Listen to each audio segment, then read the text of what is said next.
प्रधानमंत्री मोदी ने राजघाट पर महात्मा गांधी को किया नमन। वॉर मेमोरियल में शहीदों को दी श्रद्धांजलि। मोदी के साथ राजनाथ सिंह भी मौजूद। शपथ से पहले महात्मा गांधी को किया नमन। प्रधानमंत्री मोदी का शपथ ग्रहण आज। नरेंद्र मोदी आज लगातार तीसरी बार लेंगे प्रधानमंत्री पद की शपथ। 60 मंत्रियों के साथ शामिल होने की संभावना। 7:15 पर राष्ट्रपति भवन में लेंगे शपथ। नरेंद्र मोदी के तीसरे शपथ ग्रहण पर विदेशों में मचेगी धूम। भारतवंशी अमेरिका के 22 शहरों में मचाएंगे जश्न।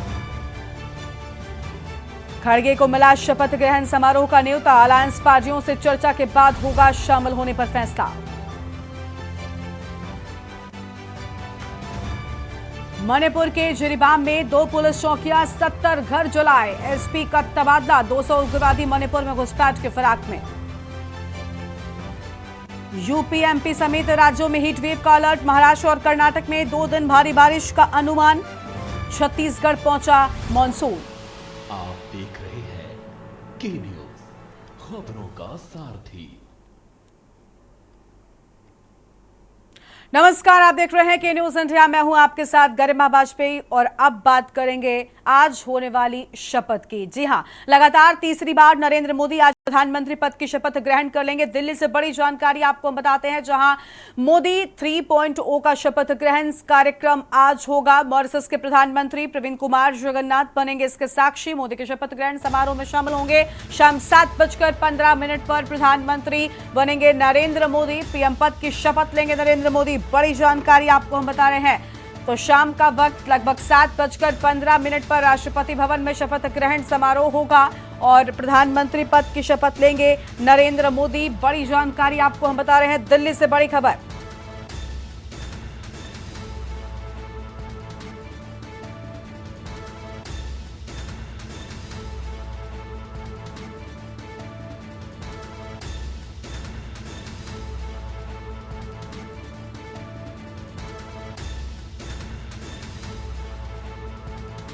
तो फिलहाल ये बड़ी खबर आपको हम बता रहे हैं, जहां पर शपथ लेंगे और बीजेपी उत्साहित नजर आ रही है।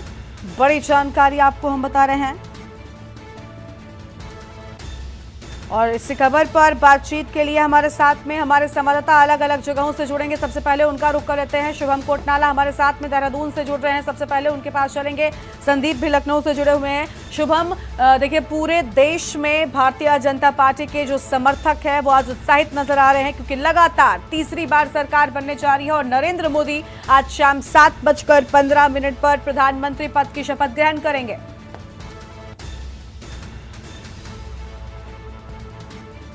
के नेता के तौर पर और प्रधानमंत्री नरेंद्र मोदी आज शाम को शपथ लेने वाले हैं और में एक खुशी का लहर और एक उत्सव का माहौल भाजपा में बना हुआ है। बात करें उत्तराखंड की, तो उत्तराखंड की 5 सीटों पर भी इस बार भाजपा ने हैट्रिक लगाई है। तो हम बात करें तो केंद्र और राज्य के दोनों स्तर पर जो है हैट्रिक का तो दावा किया गया था वो उसको पूरा किया गया है। और इसी खुशी के चलते हम देखें तो प्रधानमंत्री नरेंद्र मोदी के शपथ ग्रहण समारोह में प्रदेश के मुख्यमंत्री पुष्कर सिंह धामी भी वहां मौजूद होंगे। उसके साथ साथ 350 भाजपाई वहां पर शामिल होंगे, जिसमें बड़े पदाधिकारी, मंत्री और तमाम विधायक और तमाम भाजपाई वहां पर शामिल होने वाले हैं, जो कि इस शपथ ग्रहण समारोह के भागीदार बनने वाले हैं और इसके जो उत्साह का माहौल है उसको देखने के लिए बहुत ही ज्यादा आतुर हैं। तो हम बात करें तो प्रधानमंत्री नरेंद्र मोदी अब दूसरे प्रधानमंत्री ऐसे बनने वाले हैं देश की आजादी के बाद, जो कि तीसरी बार प्रधानमंत्री पद की शपथ लेने वाले हैं। इससे पहले हम बात करें तो जवाहरलाल नेहरू के नाम पर यह किताब था और अब प्रधानमंत्री नरेंद्र मोदी इसके जो है हम बात करें तो इनके लगभग बराबर आ चुके हैं। और हम देखें तो हम लगातार जो तमाम अटकलें लगाई जा रही थी चुनावी नतीजों के बाद की, भाजपा को कम सीटें मिली है और बहुमत नहीं मिल पाया है। तो तमाम जो राजनीतिक दल हैं उनके एनडीए के गठबंधन दल वो किस पाले में जाते हैं, इसको लेकर तमाम अटकलें लगाई जा रही थी। लेकिन तमाम अटकलों को विराम देते हुए और अपने राजनीतिक सामर्थ्य का परिचय देते हुए प्रधानमंत्री नरेंद्र मोदी और पूरी भाजपा ने ये जो है ये बात पक्की करवा दी है कि अब इस बार प्रधानमंत्री नरेंद्र मोदी ही तमाम जो उनके घटक दल हैं उनके सहयोग से प्रधानमंत्री पद की जो है शपथ लेने जा रहे हैं। बिल्कुल, वो और घड़ी पूरे आ चुकी है। विश्वास के देखिए, साथ। सभी अटकलों पर विराम लग चुका है। शाम का इंतजार है जब 7:15 पर राष्ट्रपति भवन में शपथ ग्रहण समारोह की शुरुआत हो जाएगी। लौटेंगे आपके पास। देखिए, उत्तराखंड ने जो बात कही थी कि 5 कमल के फूल हम प्रधानमंत्री को समर्पित करेंगे 5 सीटों के रूप में, वो कर दिखाया। संदीप मिश्रा उत्तर प्रदेश के लखनऊ से हमारे साथ में जुड़े हुए हैं, उनका रुख कर लेते हैं। संदीप, भले ही उत्तर प्रदेश की परफॉर्मेंस बहुत शानदार नहीं रही, लेकिन आखिरकार सभी अटकलों को विराम देकर आज केंद्र में सरकार प्रधानमंत्री नरेंद्र मोदी की बनेगी और प्रधानमंत्री पद की शपथ आज नरेंद्र मोदी लेने जा रहे हैं। उत्तर प्रदेश का क्या कुछ, देखिए सभी पहुंच चुके हैं क्योंकि उत्तराखंड से भी हमने जानकारी ली। 300 से ज्यादा लोगों के पहुंचने की बात सामने आई है। उत्तर प्रदेश से फिलहाल क्या अपडेट है?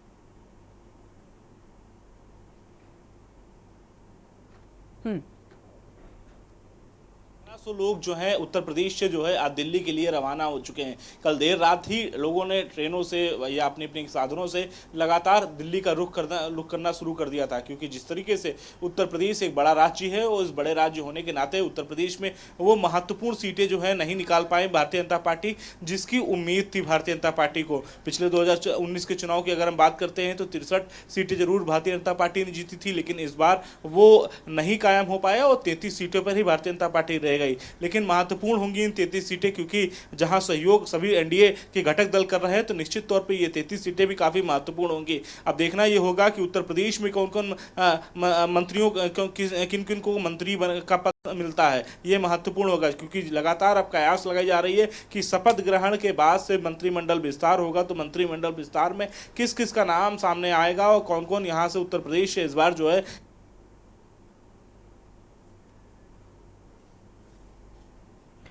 देखिए, संदीप की आवाज नहीं मिल पा रही है, लेकिन बहुत अहम होगा देखना कि उत्तर प्रदेश से कितने लोगों को मंत्रिमंडल में जगह मिलती है। बने रहेगा हमारे साथ में, आपके पास लौटेंगे। बड़ी खबर दिल्ली से खबर, जहां पर प्रधानमंत्री पद की शपथ ग्रहण करेंगे नरेंद्र मोदी। अहम जानकारी आपको हम बता रहे हैं। मॉरिशस के प्रधानमंत्री प्रवीण कुमार जगन्नाथ इसके साक्षी बनेंगे और मोदी के शपथ ग्रहण समारोह को भव्य बनाने के लिए विशेष तैयारियां किए जाने की बात भी सामने आई है। शाम 7:15 पर मोदी प्रधानमंत्री पद की शपथ लेंगे। अहम खबर आपको बता दें दिल्ली से खबर, जहां मोदी 3.0 का शपथ ग्रहण कार्यक्रम आज शाम को होगा। मॉरिशस के प्रधानमंत्री प्रवीण कुमार जगन्नाथ इसके साक्षी बनेंगे। इसके साथ ही अलग अलग प्रदेशों से भारतीय जनता पार्टी के बड़े दिग्गज भी इस समारोह का हिस्सा बनेंगे। बड़ी खबर आपको हम बता रहे हैं। तो आज का दिन बेहद खास भारतीय जनता पार्टी के लिए, क्योंकि लगातार तीसरी बार शपथ ग्रहण करेंगे नरेंद्र मोदी। आगे बढ़ते हैं खबरों की ओर। दिल्ली से खबर, जहां अमित शाह के आवास पहुंच रहे हैं दिग्गज। जीतन राम मांझी अमित शाह के आवास पर पहुंचे हैं। अमित शाह के आवास पहुंच रहे दिग्गज। जीतन राम मांझी अमित शाह के घर पर पहुंच चुके हैं। लगातार देखिए आज जहां शपथ ग्रहण समारोह, लेकिन उससे पहले भी बैठकें जो हैं, मुलाकातें हैं, वो लगातार जारी हैं और अमित शाह के घर पर लगातार दिग्गजों के आने का सिलसिला जारी है और जीतन राम मांझी अमित शाह के घर पर पहुंचे हुए हैं। बड़ी जानकारी आपको हम बता रहे हैं। तो देखिए, लगातार यहां पर लोगों के पहुंचने का सिलसिला जो है वो फिलहाल जारी है।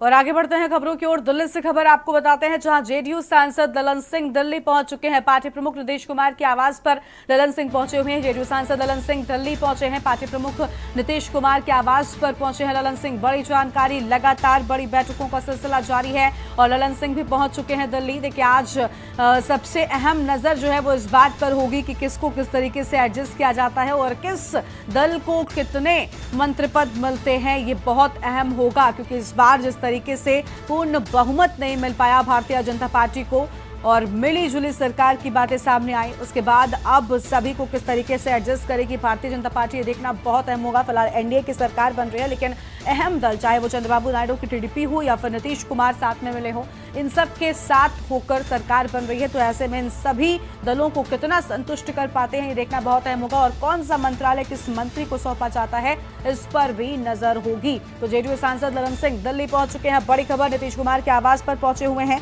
हालांकि देखिए, सूत्रों के हवाले से जानकारी ये भी मिल रही थी कि नीतीश कुमार की ओर से भी कई बड़े जो मंत्रालय हैं उनकी डिमांड की गई है। लेकिन एक तरफ जानकारी ये भी मिल रही है कि जो प्रमुख मंत्रालय हैं, चाहे वो रेल, गृह और वित्त, इन सभी मंत्रालयों को भारतीय जनता पार्टी अपने पास ही रखना पसंद करेगी। यानी इन मंत्रालयों के साथ में कोई भी एडजस्टमेंट नहीं चलेगा। तो ऐसे में बाकी दलों को क्या कुछ मिलता है और मंत्रिमंडल में किसको जगह मिलती है, ये बहुत अहम होगा। दिल्ली से फिलहाल बड़ी जानकारी आपको हम बता रहे हैं।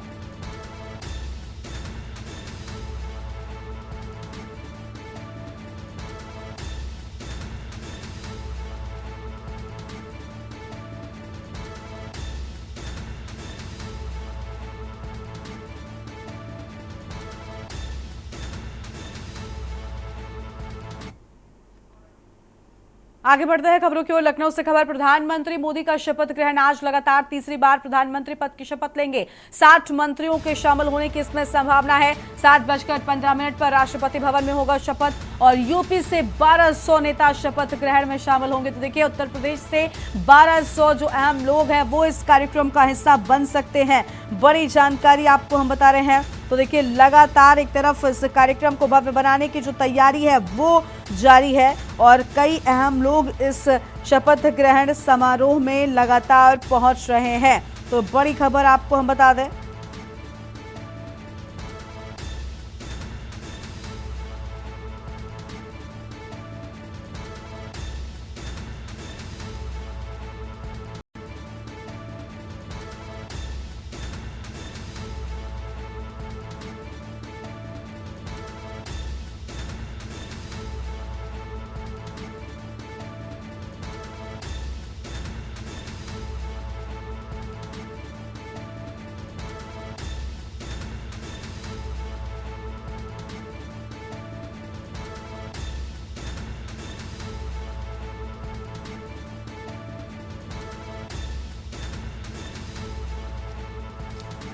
फिलहाल ये बड़ी जानकारी आपको हम बता रहे हैं। यूपी से 1200 नेता शपथ ग्रहण में पहुंचने की बात सामने आ रही है।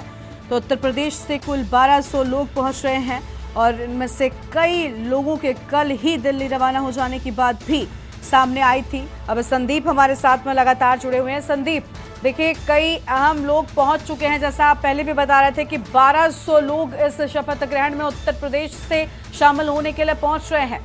तो यानी कि बेहद भव्य कार्यक्रम होने वाला है।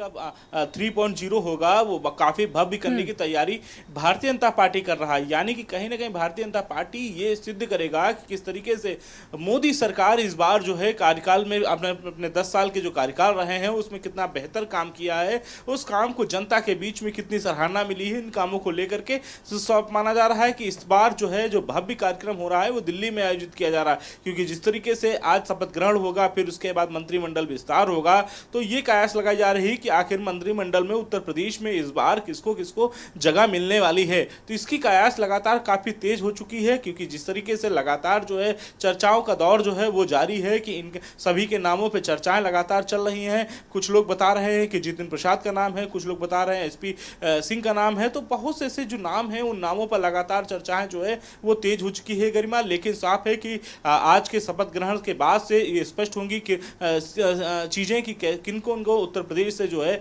इस बार मंत्रिमंडल में जगह मिलेगी। हालांकि जिस तरीके से उत्तर प्रदेश में लगभग 1200 लोगों को आज जो है दिल्ली बुलाया गया है, यानी कि दिल्ली में आज के जो भव्य कार्यक्रम है उसको कहीं ना कहीं कोई भारतीय जनता पार्टी कमी या कसर नहीं छोड़ना चाहती है। वजह साफ है कि एक बड़ा मैसेज देना चाहती है भारतीय जनता पार्टी पूरे देश को कि किस तरीके से भारतीय जनता पार्टी ने जब कभी कोई कार्यक्रम किया है तो कितना भव्य तरीके से किया है। इस बार प्रधानमंत्री का शपथ ग्रहण है तो जाहिर सी बात है कि इस कार्यक्रम को भव्यता पूरी तरीके से बनाए रखने के लिए भारतीय जनता पार्टी उत्तर प्रदेश ही नहीं कहीं अन्य राज्यों से लगातार जो है जो पदाधिकारी हैं, जो मंत्री हैं, उन सभी को बुलाया गया है और इसके साथ ही साथ अपने विधायकों को भी बुलाया गया है। तो ये काफी महत्वपूर्ण होगा आज का शपथ ग्रहण, जब भारत के प्रधानमंत्री नरेंद्र मोदी तीसरी बार जो है आज जो है शपथ लेते हुए नजर आएंगे। बिल्कुल, बहुत अहम मौका होगा और उत्तर प्रदेश के अहम लोगों की मौजूदगी भी होगी। सबसे अहम यहाँ पर संदीप ये भी हो जाता है कि देखिए उत्तर प्रदेश से क्या मंत्रिमंडल में किसी को जगह मिल सकती है, क्योंकि परफॉर्मेंस उत्तर प्रदेश में सभी को निराश कर गई। जो उम्मीदें लगाई गई होंगी, उत्तर प्रदेश एक बड़ा सूबा, 80 सीटें जीतने की बात लगातार के न्यूज पर भी जितने बड़े दिग्गजों से बातचीत की गई, आप सब ने जिन लोगों से बात की, हर कोई ये कह रहा था कि हम 80 में से 80 जीतेंगे, लेकिन जो नतीजे आए वो वाकई में हैरान कर देने वाले थे। तो ऐसे में क्या किसी को जगह मिलने की कोई उम्मीद जताई जा रही है? देखिए गरिमा, बिल्कुल गरिमा, देखिए भारतीय जनता पार्टी को ये उम्मीद नहीं थी कि उत्तर प्रदेश में ऐसे माहौल से हमें गुजरना पड़ेगा, क्योंकि वजह साफ थी कि 80 की 80 सीटों पर भारतीय जनता पार्टी लगातार मेहनत कर रही थी। उसको लग रहा था, एक अंदाजा था कि भारतीय जनता पार्टी इस बार उत्तर प्रदेश में बेहतर प्रदर्शन करते हुए नजर आएगा, 2019 के मुकाबले में और अच्छा प्रदर्शन करेगा, लेकिन वो नतीजे सामने भारतीय जनता पार्टी को सामने देखने को नहीं मिले। वजह साफ रही कि भारतीय जनता पार्टी जो 400 का लक्ष्य लेकर के पहले से बैठी हुई थी, शायद यही वजह कि लोगों के दिमाग में ये बैठ चुका था कि जब भारतीय जनता पार्टी 400 के पास आ ही रही है तो निश्चित तौर पे दूसरे प्रत्याशी को वोट दिया जाए। तो यही वजह रहा है, जनता इस बार बिल्कुल साइलेंट रही है। जनता ने किसी प्रकार से कोई टिप्पणी नहीं की है और चुपचाप तरीके से मतदान स्थल पे पहुंच करके मतदान की है। लेकिन भारतीय जनता पार्टी से जो अनुमान था कि लगभग जो है उत्तर प्रदेश में कुछ नहीं तो 60 के आसपास सीटें जो है भारतीय जनता पार्टी जीत करके परचम लहराएगी, लेकिन वैसा मुमकिन नहीं हो पाया है। वजह साफ रही है कि जिस तरीके से भारतीय जनता पार्टी ने यहाँ पर उत्तर प्रदेश में मेहनत भी की है, लेकिन वो नतीजे सामने देखने को नहीं मिले। लेकिन अब ये कयास लगाई जा रही है कि उत्तर प्रदेश में जो अच्छी सीटों से अच्छी मार्जिन से जीत करके निकल के सामने आए हैं, उनको क्या मंत्रिमंडल में जगह मिलेगी। तो इन बातों को लेकर चर्चाएं तेज हैं। हालांकि उत्तर लखनऊ की राजधानी से राजनाथ सिंह ने यहाँ से टिकट लिया था और यहाँ से प्रत्याशी होकर के भी यहाँ से अच्छी मतों से जीत करके आज दिल्ली पहुंचे हैं। तो ये भी माना जा रहा है कि राजनाथ सिंह को मंत्रिमंडल में जगह मिलेगी। इसके साथ साथ उत्तर प्रदेश की अगर हम बात करते हैं तो जितिन प्रसाद का एक नाम आ रहा है, उनको जगह मिल सकती है। साथ साथ एसपी सिंह बघेल का एसपी नाम आ रहा है कि उन्हें भी जगह मिल सकती है। तो और ऐसे मंत्री हैं जो लगातार उत्तर प्रदेश में अच्छे परफॉर्मेंस करते रहे हैं, उनमें से किसी 3 मंत्रियों या 4 मंत्रियों को जगह जो है उत्तर प्रदेश में मिलने वाली है। इसकी लगातार जो कयास है वो तेजी से बढ़ती नजर आ रही है, क्योंकि भारतीय जनता पार्टी उत्तर प्रदेश से निश्चित तौर पर 2-3 मंत्रियों को जरूर मंत्रिमंडल में शामिल करेगा, क्योंकि वजह यह है कि उत्तर प्रदेश में आने वाले समय में उपचुनाव भी हैं और उसके उपचुनाव के साथ बाद में जो है सीधे विधानसभा का चुनाव होगा। तो भारतीय जनता पार्टी अब 2027 के लक्ष्य को साध रही है और पूरी तरीके से उस पे जो है लगातार विचार मंथन भी करती हुई नजर आ रही है। गरिमा, बिल्कुल, देखिए देखना होगा कि किस तरीके से सभी समीकरणों को भारतीय जनता पार्टी साधती है, क्योंकि उत्तर प्रदेश को भारतीय जनता पार्टी छोड़ने वाली भी नहीं है। वहां पर विधानसभा में भी भारतीय जनता पार्टी की ही सरकार है और बड़े नंबर्स हैं, चाहे कोई भी चुनाव उत्तर प्रदेश का साथ जरूरी हो जाता है। वैसे में किस तरीके से साधते हैं, कितनी जगह मिलती है या फिर कहीं हम कह लें कि सजा मिलती है मंत्रिमंडल में जगह ना देकर उत्तर प्रदेश के इस परफॉर्मेंस की, देखना बहुत अहम होगा। शुक्रिया संदीप आपका हमारे साथ जुड़ने के लिए, अहम जानकारी के लिए। तो देखिए पदाधिकारियों के साथ ही सहयोगी दलों को भी निमंत्रण आज दिया गया है और देखना होगा कि आखिर इस शपथ ग्रहण में कौन कौन से लोग पहुंचते हैं। फिलहाल इंतजार लगातार इस बात का भी कि आखिर कितनी जगह आज मंत्रिमंडल में उत्तर प्रदेश को मिलती है। तो ये बड़ी जानकारी आपको हम बता रहे हैं।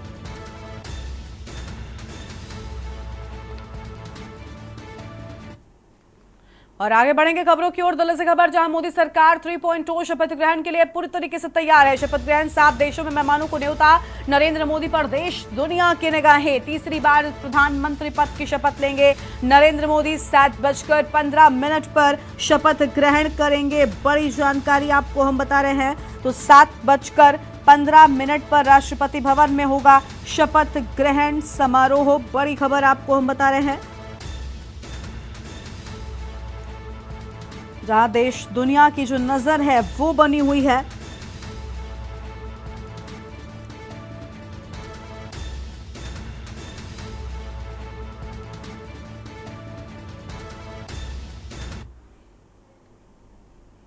और अगली खबर का रुख करते हैं दिल्ली से। अगली बड़ी जानकारी आपको हम बताते हैं। दिल्ली से एक और बड़ी खबर सामने आ रही है। तो दिल्ली से खबर जहां शिवराज सिंह चौहान को महत्वपूर्ण जिम्मेदारी मिल सकती है, ऐसी जानकारी मिल रही है। ज्योतिरादित्य सिंधिया, जयंत चौधरी को भी फोन पहुंचा है। शिवराज सिंह चौहान को महत्वपूर्ण मंत्रालय मिल सकता है। देखिए, मुख्यमंत्री नहीं बनाया गया शिवराज सिंह चौहान को, जिसके बाद शिवराज सिंह चौहान के समर्थक काफी गुस्से में नजर आए थे। हालांकि शिवराज सिंह ने कहा कि मैं लगातार सेवा करता रहूंगा, लेकिन अब ये बड़ी जानकारी सामने आ रही कि मध्य प्रदेश के पूर्व मुख्यमंत्री रहे शिवराज सिंह चौहान को बड़ी जिम्मेदारी मिल सकती है। इसके साथ ही ज्योतिरादित्य सिंधिया के पास भी फोन पहुंचा है और जयंत चौधरी, जो कि इन चुनावों से ठीक पहले भारतीय जनता पार्टी के साथ हुए, उनको भी शपथ के लिए फोन आया है। तो क्या जिम्मेदारी किसको मिलेगी, इस पर विशेष नजर लगातार हम बनाए हुए हैं। बड़ी जानकारी आपको हम बता रहे हैं, जहां पर अहम जो जिम्मेदारी है वो किसे मिलती है, ये देखना बहुत अहम होगा। फिलहाल शिवराज सिंह चौहान के नाम को लेकर काफी चर्चा जो है वो तेज हो रही है और वैसा बताया जा रहा है कि उन्हें अहम जिम्मेदारी जो है वो दी जा सकती है। तो अहम खबर आपको हम बता रहे हैं, जहां शिवराज सिंह चौहान के नाम को लेकर चर्चा काफी तेजी के साथ में लगातार जारी है। ऐसा बताया जा रहा है कि उन्हें भी अहम जिम्मेदारी मिल सकती है।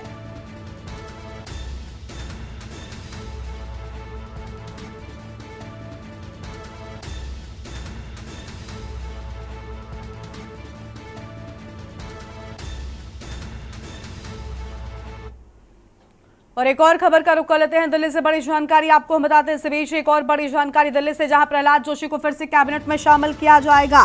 तो प्रहलाद जोशी को एक बार फिर से कैबिनेट में शामिल किया जाएगा, ऐसी जानकारी सामने आ रही है। अहम खबर आपको हम बता रहे हैं इस वक्त की बड़ी जानकारी, प्रहलाद जोशी को एक बार फिर से कैबिनेट में शामिल किया जाएगा।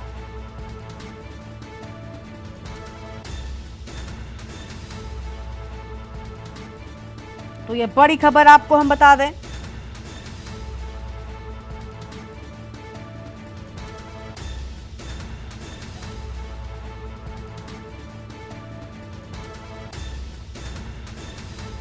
दिल्ली से खबर, प्रहलाद जोशी को फिर से कैबिनेट में शामिल किया जा सकता है, यह अहम खबर सामने आ रही है।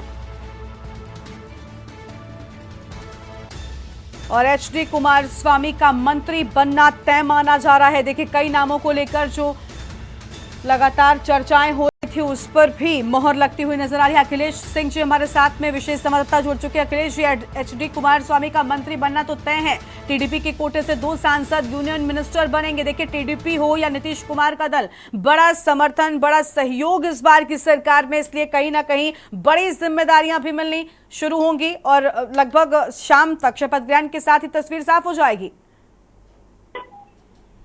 बिल्कुल,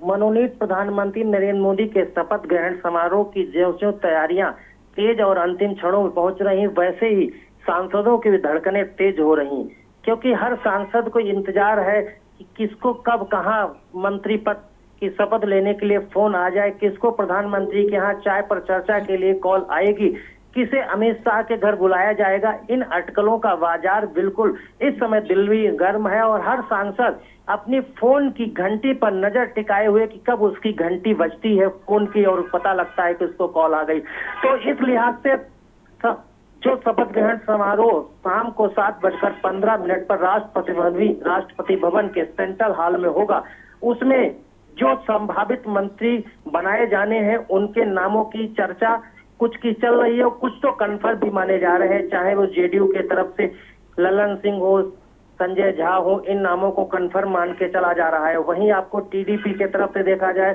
तो चंद्रबाबू नायडू के भी, राम मोहन नायडू का भी नाम सबसे आगे चल रहा है। और अगर जेडीएस की अगर देखा जाए कर्नाटक में तो एचडी कुमारस्वामी का भी नाम आगे चल रहा है और उनके बहनोई कहा जा सकता है या पूर्व प्रधानमंत्री एच डी देवगौड़ा के दामाद है, उनका भी नाम चल रहा है कि वो भारतीय जनता पार्टी जीते हैं, तो उनका भी नाम चल रहा है। उसके बाद अगर बात की जाए तो बिहार से चिराग पासवान का नाम चल रहा है, जीतन राम मांझी हम पार्टी के सांसद हैं, उनका नाम चल रहा है। इसके अलावा जो लोजपा रामविलास से एक और नाम संभवी चौधरी का भी चल रहा है। इसके अलावा आपको उत्तर प्रदेश में आप देखेंगे तो अनुप्रिया पटेल का नाम चल रहा है, जयंत चौधरी का नाम चल रहा है, हरियाणा में मनोहर लाल खट्टर का नाम चल रहा है, मध्य प्रदेश से बड़े नेता ज्योतिरादित्य सिंधिया पहले से मंत्री हैं, उनका तो मंत्री द्वार बनना तय है, उसका नाम चल रहा है। नया नाम शिवराज सिंह चौहान का नाम चल रहा है। इसके साथ ही साथ अगर आप देखें तो उत्तर प्रदेश के बाद हरियाणा, बिहार, मध्य प्रदेश, छत्तीसगढ़ में भी कई बड़े नामों की जो चर्चा अभी चल रही है उसमें ये है।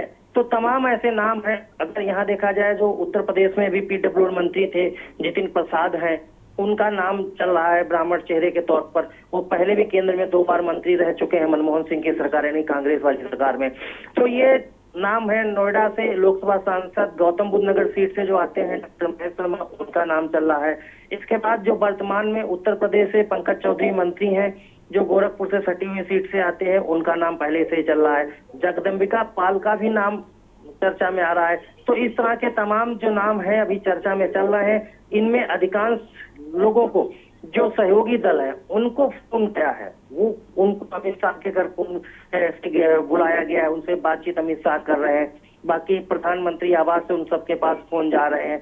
तो जिनके नाम कन्फर्म हो रहे हैं सहयोगी दलों के पास फोन जा रहे हैं। अभी भारतीय जनता पार्टी अपने सांसदों में अगर देखा जाए तो राजनाथ सिंह है, पीयूष गोयल है, नितिन गडकरी है, इवन अभी नित्यानंद राय के पास भी फोन जाने की वो मिली है, उनके पास है। जी किशन रेड्डी है जो वहां से सांसद प्रदेश अध्यक्ष भारतीय जनता पार्टी को, पहले होम मिनिस्टर भी अमित शाह जी के साथ रह चुके हैं, उनके नाम का चर्चा चल रही है। अन्ना मलाई है, उनके नाम की चर्चा चल रही। तो तमाम ऐसे नाम हैं जिनका लगातार अभी चल रहा है। सहयोगी दलों के नाम लगभग कंफर्म हो गए हैं। बिल्कुल बिल्कुल। देखिए, सबसे अहम सहयोगी दल है कि आखिर सहयोगी दलों में से किसे कितने मंत्रालय मिलते हैं। अखिलेश जी, जानकारी ये भी मिल रही थी कि जो अहम मंत्रालय हैं, जैसे उसमें रेल मंत्रालय हो, वित्त मंत्रालय हो या फिर रक्षा और गृह, इन मंत्रालयों के साथ में बीजेपी कोई समझौता नहीं चाहती और इन्हें वो खुद अपने पास रखेगी। हालांकि शुरुआत में ये सामने आया था कि नीतीश कुमार की ओर से कुछ अहम मंत्रालयों की डिमांड की गई है। तो क्या लग रहा है, यहाँ कोई एडजस्टमेंट चलेगा? अगर इस तीसरी बार बनने जा रही मोदी सरकार, तीसरी बार के जो शपथ ग्रहण समारोह में चेहरे दिखेंगे और उसके बाद मंत्रालयों को बंटवारा होगा, जब भारी भरकम विभाग बंटने का मौका आएगा तो पिछली बार जैसा तो नहीं दिखेगा। क्योंकि पिछली बार जो भारी भरकम मंत्रालय थे सब वो भारतीय जनता पार्टी के साथ थे, लेकिन इस बार सहयोगियों के दम पर सरकार बन रही है। संघ की सहयोगियों के दम पर सरकार को समर्थन मिला है। तो इससे उम्मीद की जा सकती है कि कुछ भारी भरकम मंत्रालय सहयोगियों को भी मिलेंगे और उनमें रेल मंत्रालय काफी चर्चा का विषय बना हुआ है, कृषि मंत्रालय भी बना हुआ है, स्वास्थ्य मंत्रालय बना हुआ है। पीडब्ल्यूडी के नितिन गडकरी के पास है, उसमें कोई बदलाव की संभावना नहीं है। राजनाथ सिंह रक्षा मंत्री, वहां कोई गुंजाइश नहीं है। होम मिनिस्टर अमित शाह है, वहां कोई मतलब ही नहीं उठता है। वित्त मंत्री जो निर्मला सीतारमण है, वहां पर कोई नया चेहरा घुस सकता है, लेकिन वहां भी कमी उम्मीद है बदलाव की। बिल्कुल, बहुत शुक्रिया आपका अखिलेश जी हमारे साथ जुड़ने के लिए और अहम जानकारी साझा करने के लिए। तो देखिए, प्रहलाद जोशी को फिर से कैबिनेट में शामिल किया जा सकता है। इसके साथ ही एचडी देवस्वामी का नाम भी सामने आ रहा है। अर्जुन राम मेघवाल को भी मंत्री बनाया जा सकता है और सबसे अहम शिवराज सिंह चौहान को भी महत्वपूर्ण जिम्मेदारी जो है वो मिल सकती है। टीडीपी की कोटे से 2 सांसद यूनियन मिनिस्टर बनेंगे। टीडीपी की ओर से बड़ा समर्थन रहा और लगातार देखिए चर्चा में टीडीपी और नीतीश कुमार के दल का नाम शुरुआत से ही रहा। हालांकि अब आज किसे कितनी जिम्मेदारी मिलेगी ये देखना बहुत अहम होगा। तो बड़ी खबर आपको बता रहे हैं, उत्तर प्रदेश को लेकर अभी जो है वो स्थिति पूरी तरीके से साफ नहीं है और अभी टेलीफोन कॉल्स यहां शुरू नहीं हुए। उत्तर प्रदेश की अहम भूमिका क्या रहती है ये देखना बहुत अहम होगा, क्योंकि उत्तर प्रदेश में आपको हम बता दें कि साफ तौर पर जिस तरीके का परफॉर्मेंस रहा उसके बाद सवाल उठते रहे कि अब आखिर मंत्रिमंडल में किसे कितनी जगह मिलने वाली है। तो ये आज शाम 7:15 के लगभग शपथ ग्रहण करेंगे और दिल्ली से इसी बीच अहम खबर सामने आ रही है।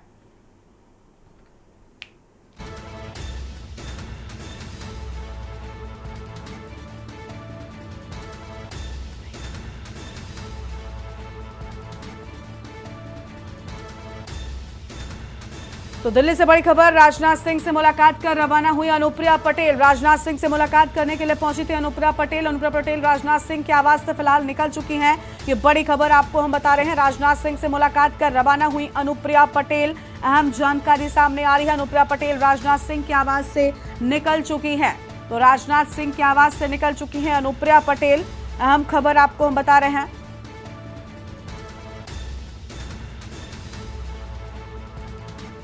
बड़ी जानकारी, राजनाथ सिंह से मुलाकात कर रवाना हुई अनुप्रिया पटेल।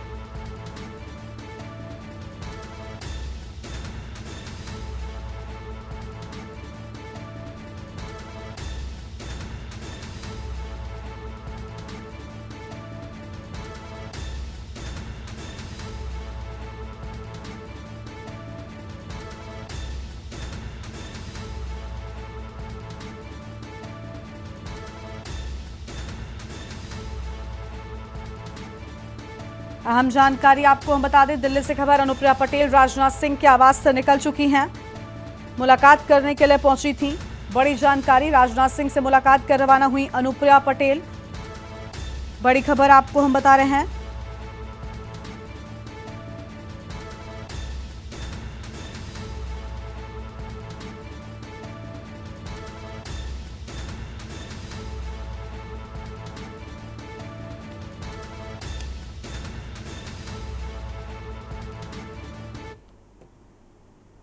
और यहां पर रुकते हैं एक छोटे से ब्रेक के लिए।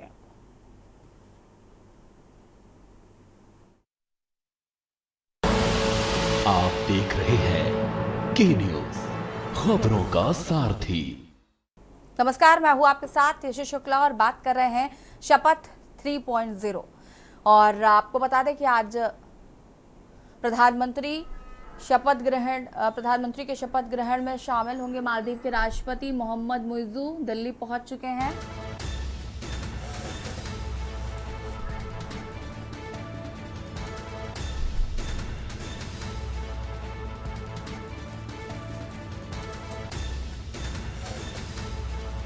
मालदीव के प्रधानमंत्री पहुंच चुके हैं दिल्ली।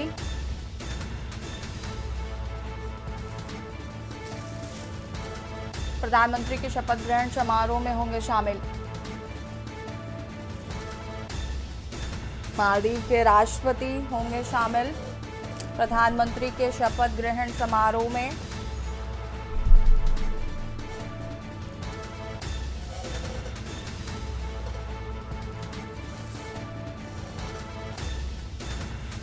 मालदीव के राष्ट्रपति मोहम्मद मुइज़्ज़ू दिल्ली पहुंचे, प्रधानमंत्री के शपथ ग्रहण समारोह में होंगे शामिल।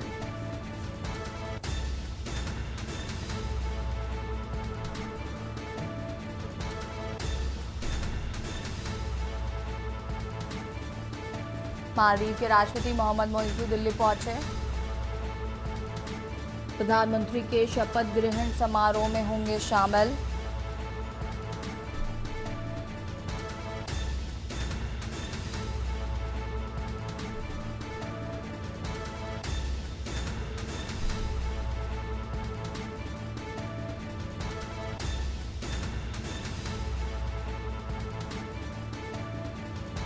मालदीव के राष्ट्रपति मोहम्मद मुइज़्ज़ू दिल्ली पहुंच चुके हैं, प्रधानमंत्री के शपथ ग्रहण समारोह में होंगे शामिल।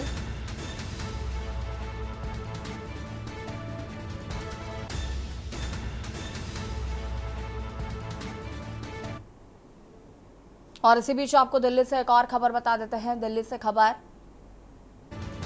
टीडीपी से राम मोहन नायडू कैबिनेट मंत्री होंगे। चंद्रशेखर पेम्मासानी को केंद्रीय मंत्रिपरिषद में शामिल किए जाने की पुष्टि की है।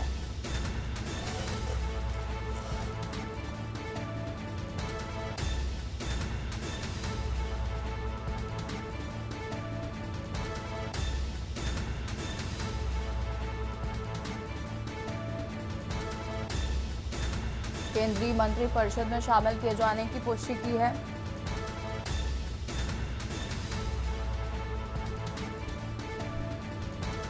टीडीपी से राम मोहन नायडू कैबिनेट मंत्री होंगे।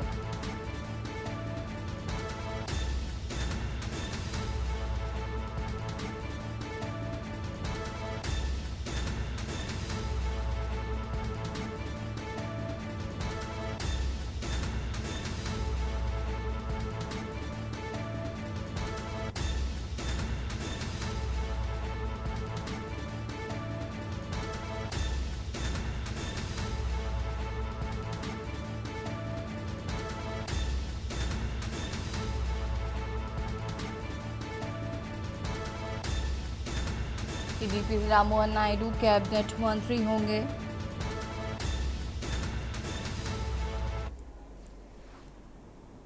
और इसी बीच आपको दिल्ली से एक और खबर बता देते हैं। दिल्ली से एक और खबर, भाजपा की युवा महिला सांसद मंत्रिपरिषद की कमलजीत सहरावत दिल्ली से जीती मंत्रिपरिषद में प्रवेश कर सकती हैं। जपा की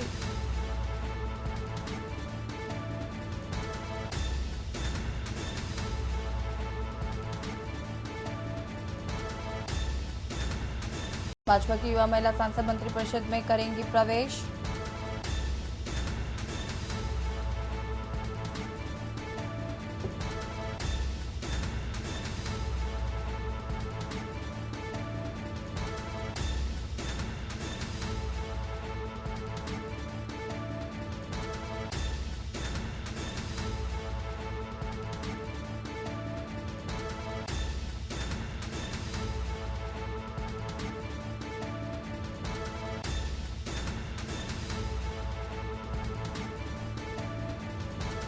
तीन बार की युवा सांसद हैं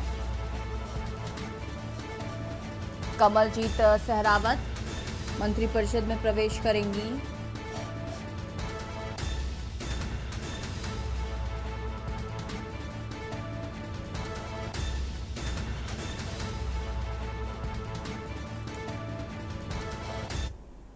और देहरादून से खबर आपको बता देते हैं, जहां पर नरेंद्र मोदी का शपथ ग्रहण समारोह आज। मोदी तीसरी बार लेंगे प्रधानमंत्री पद की शपथ। मोदी के तीसरे मंत्रिमंडल में उत्तराखंड को मिल सकती है हिस्सेदारी। राज्य के 350 से ज्यादा भाजपा नेता पहुंचे दिल्ली।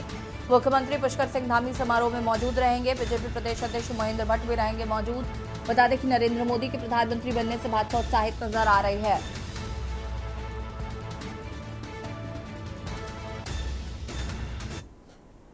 दिल्ली से खबर, जहां पर संभावित मंत्रियों को फोन आना हुआ शुरू। सहयोगी दलों के संभावित मंत्रियों को फोन आया। जयंत चौधरी को भी शपथ के लिए फोन आया है।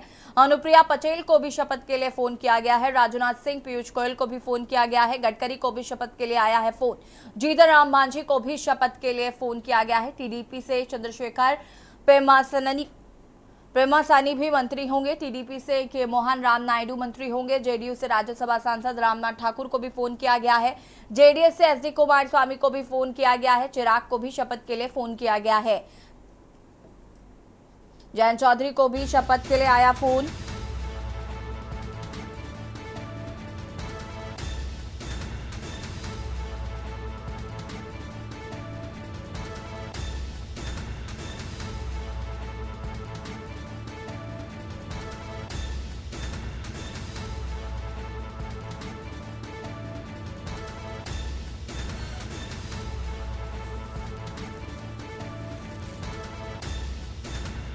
टीडीपी से के मोहन राम नायडू होंगे मंत्री।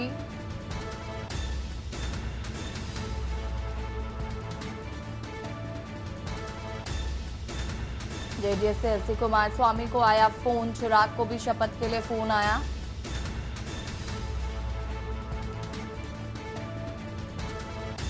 संभावित मंत्रियों को फोन आना हुआ शुरू। सहयोगी दलों के संभावित मंत्रियों को फोन आया।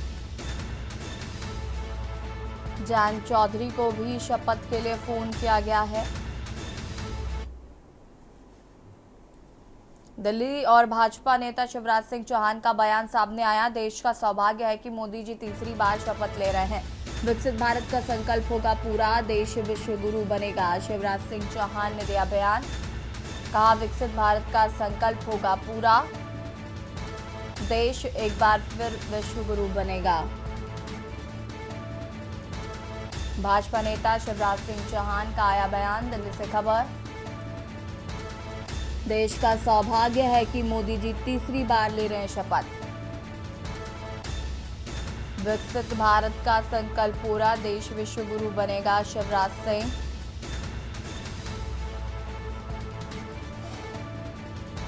भाजपा नेता शिवराज सिंह चौहान का आया बयान। देश का सौभाग्य है कि मोदी जी तीसरी बार ले रहे हैं शपथ।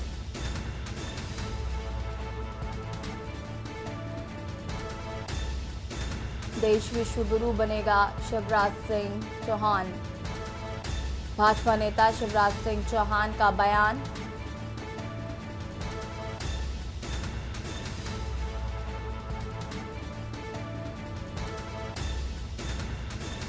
विकसित भारत का संकल्प होगा पूरा, देश विश्व गुरु बनेगा।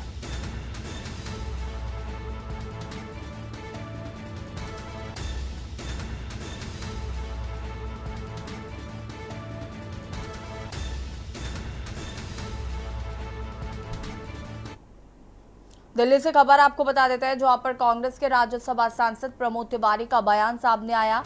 प्रमोद तिवारी ने कहा, मुझे अभी तक कोई निमंत्रण नहीं मिला है, ना ही किसी सहयोगी दल को निमंत्रण मिला है। मोदी जी की रुचि अंतर्राष्ट्रीय इवेंट बनाने में ज्यादा रहती है, तो मुझे नहीं लगता कि हमें जाना चाहिए। प्रमोद तिवारी का आया बयान। उन्होंने कहा कि अभी तक किसी को भी इन्वाइट नहीं किया गया है, सहयोगी दलों को भी इन्वाइट नहीं किया गया है,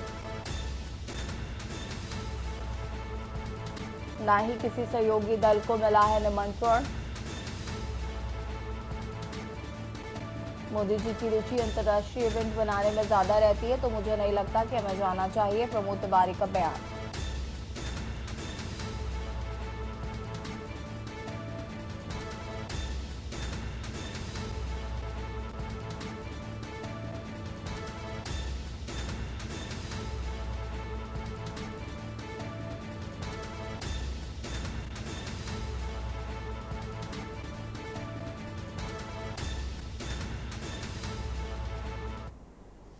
लोकसभा चुनाव 2024 के नतीजे घोषित होने के बाद अब सरकार बनाने की कवायद जारी है। बीजेपी की अगुवाई वाली एनडीए सरकार में मंत्रिमंडल कैसा होगा, इस पर सबकी नजरें हैं। नजरें इस पर भी हैं कि उत्तर प्रदेश में खराब प्रदर्शन के बाद बीजेपी एनडीए कोटे से किन लोगों को मोदी कैबिनेट में जगह मिलेगी और किन की छुट्टी होगी।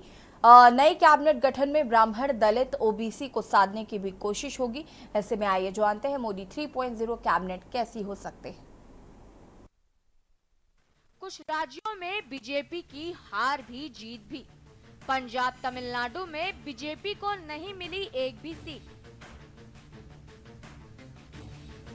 पंजाब और तमिलनाडु में बीजेपी का नहीं खुला खाता। बीजेपी ने तो राज्यों में विपक्षी दलों के लिए बढ़ाई चुनौती। पंजाब में 18.56% वोट मिले। वोट शेयर बीजेपी के पूर्व साथी अकाली दल से करीब 5% अधिक। तमिलनाडु में 1.24% वोट मिले। तमिलनाडु की 9 सीटों पर बीजेपी दूसरे स्थान पर रही। राजस्थान में पहले जैसा रहा वोट शेयर का पैटर्न, सफलता उम्मीद से उलट। कर्नाटक में एनडीए का वोट शेयर बरकरार, घट गई 7 सीटें। 18वीं लोकसभा चुनाव में देश के 2 ऐसे बड़े राज्य रहे जहां भाजपा को एक भी सीट हासिल नहीं हुई, लेकिन अपने दम पर लड़कर पार्टी ने इन राज्यों में अपनी स्थिति बेहद मजबूत कर ली है। ये दोनों राज्य हैं पंजाब और तमिलनाडु। खास बात यह है कि इन दोनों ही राज्यों में अब तक भाजपा अन्य सहयोगियों के जूनियर की भूमिका में रहती थी। तमिलनाडु में जहां उसने अब तक अन्ना द्रमुक या द्रमुक के गठबंधन में चुनाव लड़कर कुछ सीटें जीती थी, वहीं पंजाब में लंबे समय से उसका अकाली दल के साथ गठबंधन रहा। वहां भी हमेशा जूनियर पार्टनर की भूमिका में रही। इस बार के लोकसभा चुनाव में पार्टी अपने दम पर उतरी और वोट शेयर के मामले में जोरदार प्रदर्शन किया। पंजाब में उसे 1.56% वोट मिले। खास बात यह है कि उसका वोट शेयर उसके पूर्व साथी अकाली दल से करीब 5% अधिक रहा। 3 सीटों पर पार्टी के प्रत्याशी दूसरे नंबर पर रहे। यहाँ सबसे अधिक 26.30% वोट कांग्रेस को मिले, जिसने 7 सीटें जीत ली, जबकि उससे सिर्फ 0.28% कम यानी 26.02% वोट पाने वाली आम आदमी पार्टी को सिर्फ 3 सीटों से संतोष करना पड़ा। बात तमिलनाडु की करें तो यहाँ बीजेपी इस बार अपना गठबंधन बनाकर चुनाव में उतरी थी। उसे यहाँ से 1.024% वोट मिले, लेकिन महत्वपूर्ण बात यह है कि पार्टी राज्य की 9 सीटों पर दूसरे स्थान पर रही। अपने दम पर चुनाव मैदान में उतरी पार्टी के लिए ये शानदार प्रदर्शन है और ऐसा पहले कभी नहीं हुआ था।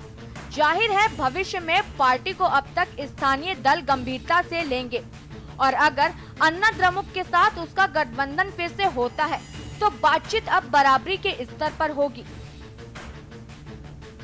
वैसे चुनावी रणनीतिकारों ने इस बार अन्नाद्रमुक को खारिज कर दिया था, लेकिन चुनाव नतीजे से साबित किया है कि पार्टी अब भी राज्य में प्रासंगिक बनी हुई थी। वहीं कर्नाटक में एनडीए का वोट शेयर तो पिछले चुनाव जितना ही मिला, लेकिन हाथ से 60 सीटें निकल गईं।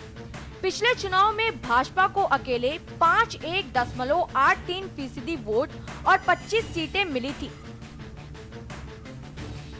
वहीं जेडीएस और कांग्रेस मिलकर लड़े और दोनों को संयुक्त रूप से 41.45% वोट मिले।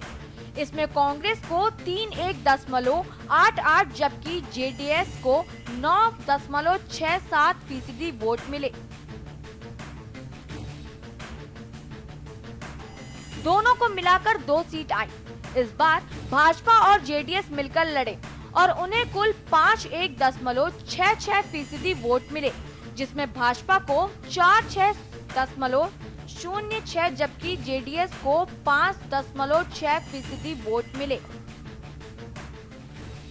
भाजपा को 17 और जेडीएस को 2 सीट मिली। भाजपा को झटका देने वाले राज्यों में शामिल राजस्थान में वोट शेयर का पैटर्न पहले जैसा रहा। इस बार भाजपा 49% वोट लेकर भी 14 सीटों पर ही रुक गई। चुनाव में भाजपा को 36.57% वोट मिले, जो 2024 में कांग्रेस के वोट शेयर के आसपास का आंकड़ा है। लेकिन इस वोट शेयर पर 2024 में कांग्रेस को 8 सीटें मिली हैं। स्पेशल डेस्क के news India.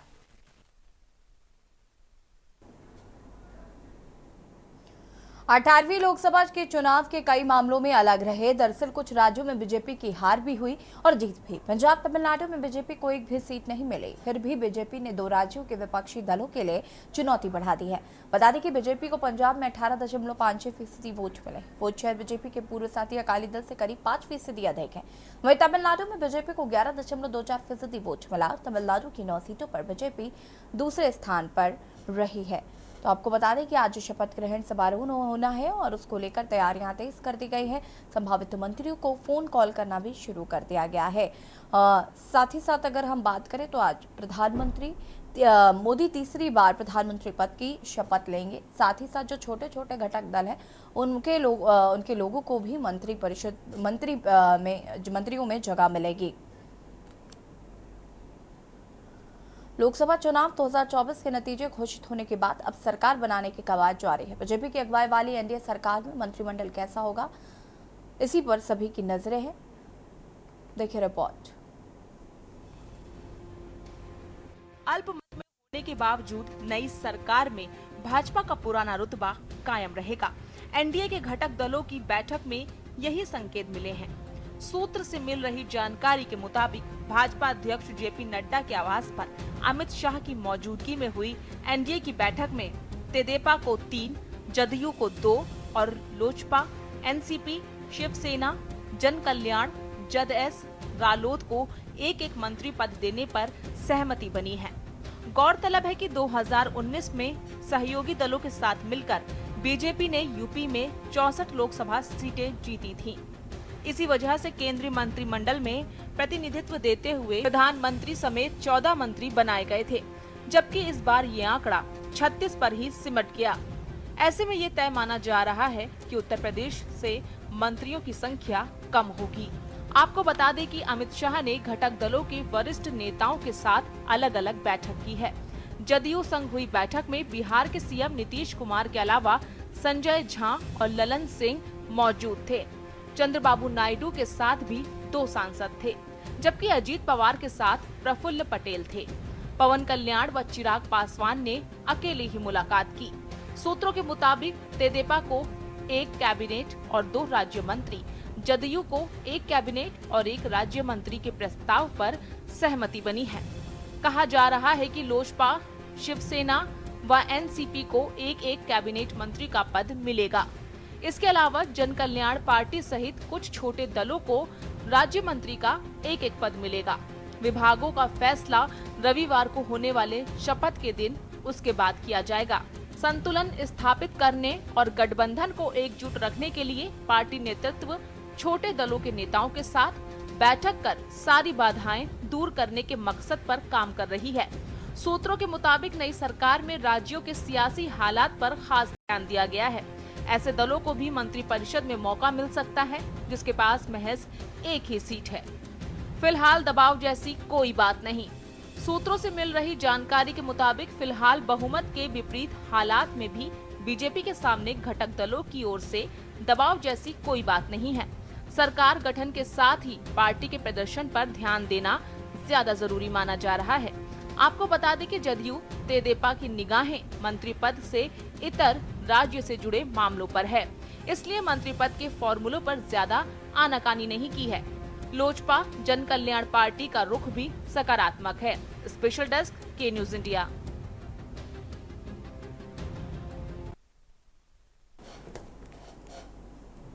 New York Bharat Pakistan के बीच T20 विश्व कप का महामुकाबला दोनों चिर प्रतिद्वंदी टीमों के बीच आज होगा। मुकाबला पाकिस्तान पर जीत के 7वें प्रहार को तैयार है। भारत आज रात 8 बजे यूएसए के न्यूयॉर्क में खेला जाएगा मैच। भारत की कमान संभाल रहे हिटमैन रोहित शर्मा। पाकिस्तान की टीम की डोर बाबर आजम के हाथ है। देश दुनिया के करोड़ों क्रिकेट प्रेमी मुकाबले पर टकटकी लगाए बैठे नजर आ रहे हैं।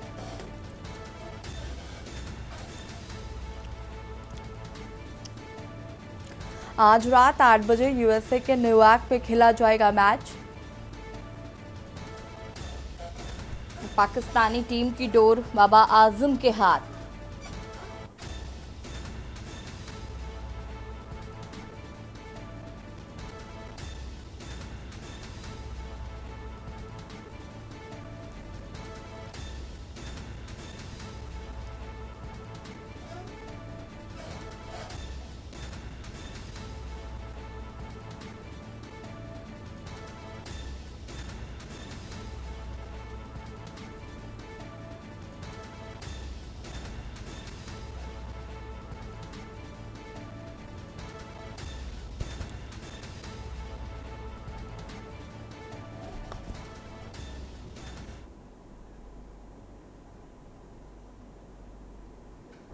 और इसी बीच आपको दिल्ली से खबर बता देते हैं। दिल्ली से खबर, पीएम आवास पर 50 से ज्यादा सांसद पहुंचे।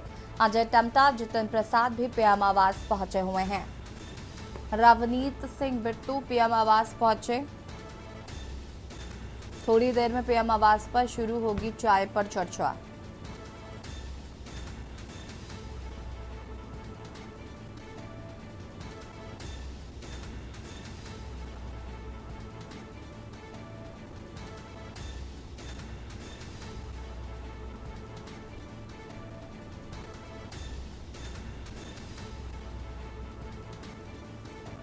पीएम आवास पर 50 से ज्यादा सांसद पहुंचे।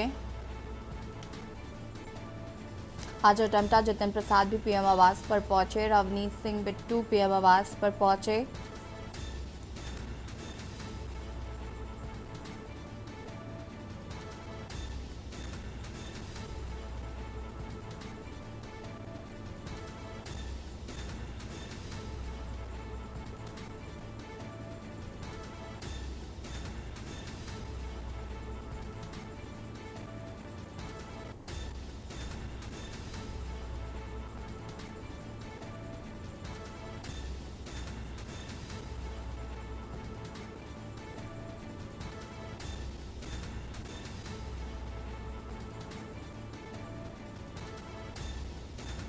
थोड़ी देर में पीएम आवास पर शुरू होगी चाय पर चर्चा।